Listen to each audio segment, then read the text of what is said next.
আসসালামু আলাইকুম রহমতুল্লাহি ওবরাকাতু আলহামদুলিল্লাহ ওয়াহদা ওসসালাতু ওয়াসসালামু আলা মাল্লা নাবিয়্যা বাদা আউযু বিল্লাহি মিনাশ শাইতানির রাজিম বিসমিল্লাহির রহমানির রহিম রব্বি ইশরাহ লি সাদরি ওয়া ইয়াসসির লি আমরি ওয়াহলুল উকদাতাম মিন লিসানি ইয়াফকাহু কওলি।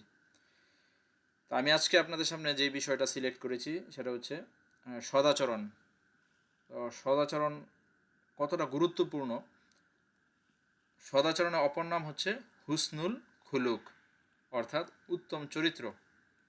আর এটা যাবতীয় উত্তম গুণাবলীর বহিঃপ্রকাশ এবং যাবতীয় মন্দ হতে বিরত থাকা। যারা উত্তম চরিত্রের অধিকারী তারাই সদাচরণ করতে পারে। আমাদের রসুল সাল্লাহ সাল্লাম ছিলেন সদাচারী, উত্তম চরিত্রের অধিকারী। তাই মহান আল্লাহ বলেন, নিশ্চয়ই আপনি চরিত্রের উচ্চতর স্তরে আছেন। নিশ্চয়ই আপনি চরিত্রের উচ্চ স্তরে আছেন।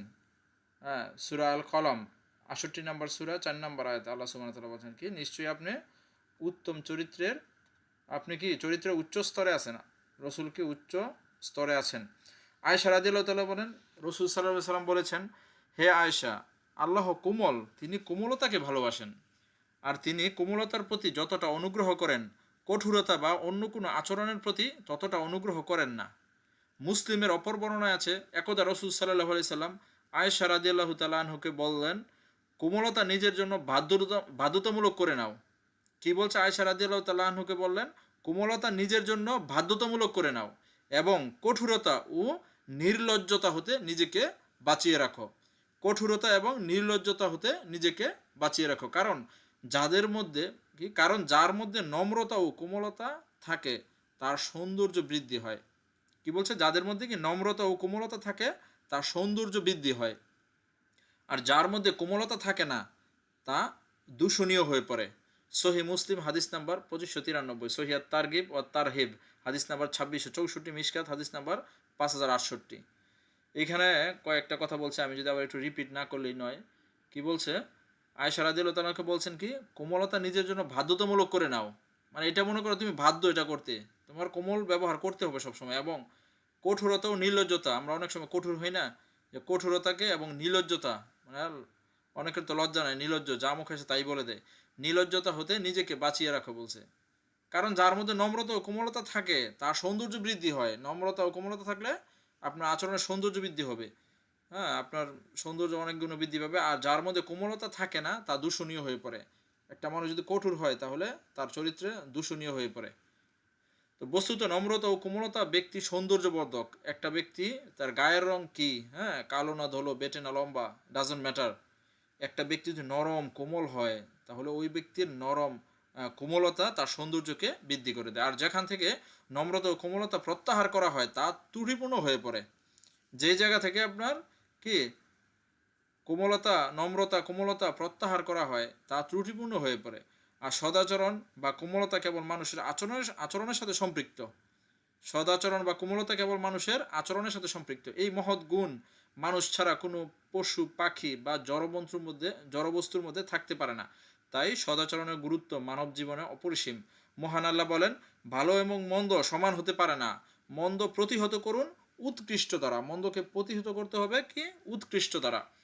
ফলে আপনার সাথে যার শত্রুতা আছে সে হয়ে যাবে অন্তরঙ্গ বন্ধুর মতো। দেখেন, এটা কিন্তু কোরআন আয়াত, হামিম সাজদা 41 নম্বর সূরার 34 নম্বর আয়াতে আল্লাহ বলেন, ভালো এবং মন্দ সমান হতে পারে না, মন্দ প্রতিহত করুন উৎকৃষ্ট দ্বারা। মন্দ প্রতিহত করতে হবে কি? উৎকৃষ্ট দ্বারা। ফলে আপনার সাথে যার শত্রুতা আছে সে হয়ে যাবে অন্তরঙ্গ বন্ধুর মতো।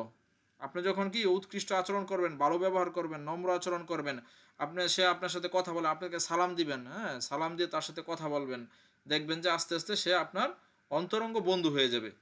জারির রাদিয়াল্লাহু তাআলা আনহু বলেন, রাসূল সাল্লাল্লাহু আলাইহি সাল্লাম বলেছেন, যাকে কোমলতা বা নম্রতা হতে বঞ্চিত করা হয় তাকে যাবতীয় কল্যাণ থেকে বঞ্চিত করা হয়। সুবহানাল্লাহ।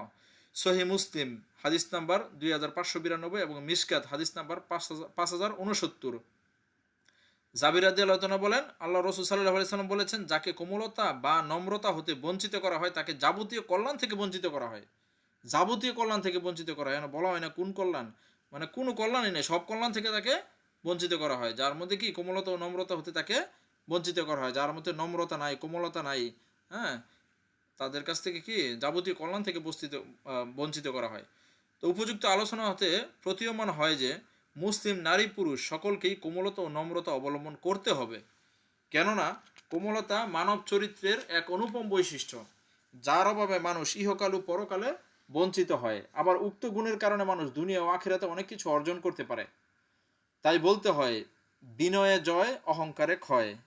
কি? বিনয়ে জয় অহংকারে ক্ষয়।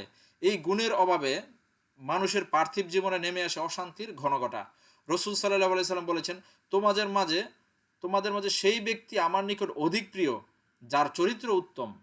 তোমাদের মাঝে সেই ব্যক্তি আমার নিকট অধিক প্রিয় যার চরিত্র উত্তম। আবু হুরায়রা রাদিয়াল্লাহু তাআলা আনহু থেকে বর্ণিত, তিনি বলেন, রসুল সাল্লাল্লাহু আলাইহি সাল্লাম বলেছেন, তোমাদের মধ্যে ঈমানে পরিপূর্ণ মুসলমান হচ্ছে সর্বোত্তম চরিত্রের অধিকারী ব্যক্তি। কি বলছে? তোমাদের মধ্যে ঈমানে পরিপূর্ণ মুসলমান হচ্ছে সর্বোত্তম চরিত্রের অধিকারী ব্যক্তি। পরিপূর্ণ মুসলমান যে সর্বোত্তম চরিত্রের অধিকারী। যেসব লোক নিজেদের স্ত্রীদের নিকট উত্তম তারাই তোমাদের মধ্যে অতি উত্তম। কি বলছে? যেসব লোক নিজেদের স্ত্রীদের নিকট উত্তম তারাই তোমাদের মধ্যে অতি উত্তম। তাহলে আপনার সার্টিফিকেট কে দিবে? আপনার স্ত্রী। আপনি যদি আপনার স্ত্রীর কাছে উত্তম হন তাহলে কি তারাই তোমাদের মধ্যে কি উত্তম। ঠিক আছে? অতএব উত্তম চরিত্র অর্জন করা প্রত্যেক নারী পুরুষের জন্য জরুরি। কি? উত্তম চরিত্র অর্জন করা প্রত্যেক নারী পুরুষের জন্য জরুরি। তা আলহামদুলিল্লাহ আজকে যে আলোচনাটা করলাম, এই এতটুকুই আলোচনা থাকলো। পরবর্তীতে আমরা আরো নতুন টপিকস নিয়ে আলোচনা করব। তো আজকের মতো এতটুকুই থাকলো। সুবহানাকা আল্লাহুম্মা ওয়া বিহামদিকা আশহাদু আল্লা ইলাহা ইল্লা আনতা আস্তাগফিরুকা ওয়া আতুবু ইলাইক।